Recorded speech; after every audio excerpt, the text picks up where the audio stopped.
ओम नमः शिवाय। 11वां अध्याय। शंकर जी का शरभ अवतार वर्णन। नंदीश्वर जी बोले, सब देवताओं से प्रार्थित परमेश्वर ने नरसिंह जी के हरण का विचार किया। उन्होंने प्रलयंकर भैरव रूप महाबली वीरभद्र को बुलाकर कहा कि हे भैरव, बिना समय में ही देवताओं को नरसिंह जी से इस प्रकार भय उत्पन्न हो गया है। अतः इस नरसिंह अग्नि को अपने भैरव रूप से यथाशीघ्र शांत करो। पहले तो शांति से शांत करो, परंतु जब ना माने तब मेरे परम भाव भैरव रूप को दिखाकर उन्हें शांत करना। इस प्रकार शिवजी की आज्ञा ले गणाध्यक्ष शांत शरीर धारण कर शीघ्र ही वहां जा पहुँचे जहाँ नरसिंह जी थे। तब जैसे पिता पुत्र से बलयुक्त बोलता है, उसी प्रकार नरसिंह जी को समझाते हुए वीरभद्र शिव ईश्वर उनसे बोले, हे माधव, आप संसार के सुख और स्थिति के लिए ब्रह्मा की प्रेरणा से अवतार लिया है। पहले मत्स्य रूप से अपनी पूंछ में नौका बांधकर प्रलय के समुद्र में मनु जी को घुमाया था। फिर वराह रूप से पृथ्वी का उद्धार कर अब नरसिंह रूप से हिरण्यकश्यप को मारा है। आप ही ने वामन रूप धारण कर बलि को बांधा और आप ही सब प्राणियों के उत्पन्न करता तथा स्वामी और अविनाशी हैं। आप ही संसार के दुख हरण करता हैं और आपके समान कोई नहीं है। आपने जिस लिए नरसिंह अवतार लिया था वह कार्य हो गया। अब अपने इस भीषण नरसिंह रूप को शांत कीजिए। तब वीरभद्र की इस बात को सुनकर नरसिंह जी ने उससे भी अधिक क्रोध किया और पराक्रमी वीरभद्र से दांत किटकिटाते हुए महाघोर कठिन वचनों से इस प्रकार बोले, तुम यहाँ से चले जाओ, मैं इस चराचर जगत का इसी समय संहार कर दूंगा। सब जगह मेरा ही शासन है, मैं संहार करता हूँ, मुझ पर किसी का शासन नहीं हो सकता। मैं ही सब शक्तियों का प्रवर्तक और निर्वर्तक हूँ।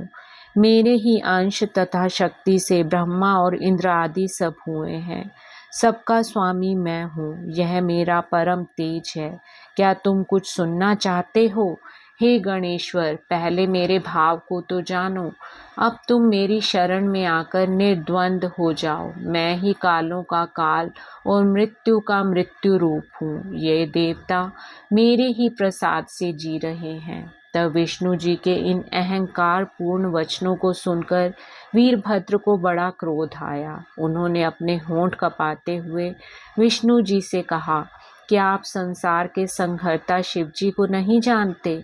आप में केवल असत्य वाद विवाद ही दिखाई पड़ता है, परंतु तुम्हें यह ज्ञात होना चाहिए कि मैं तुम्हारे संहार के निमित्त ही रुद्र की प्रेरणा से यहाँ आया हूँ। तुमने उन्हीं की शशि कला से युक्त हो एक राक्षस को मारा है, किंतु तुम उनका तत्व न जानकर अहंकार से गरजते हो।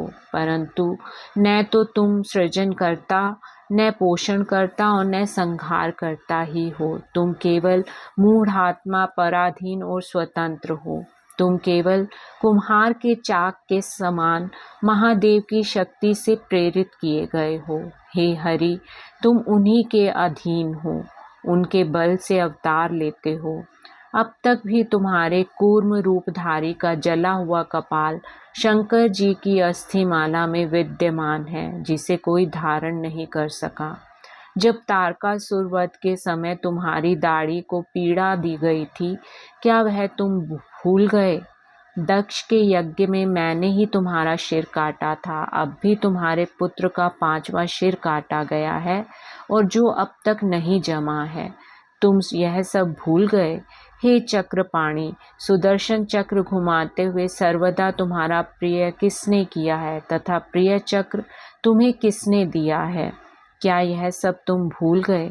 जब आप सब लोगों को ग्रहण कर परवश हो निद्रावश समुद्र में सोते हैं, तब आप किस प्रकार सर्वगुणी हैं। आदि से अंत पर्यंत सारी शक्ति शिव जी की फैली हुई है। उसी से तुम शक्तिमान होकर चारों ओर तेज से मोहित हो रहे हो। यदि तुम काल हो तो परमेश्वर सदाशिव काल के भी काल हैं।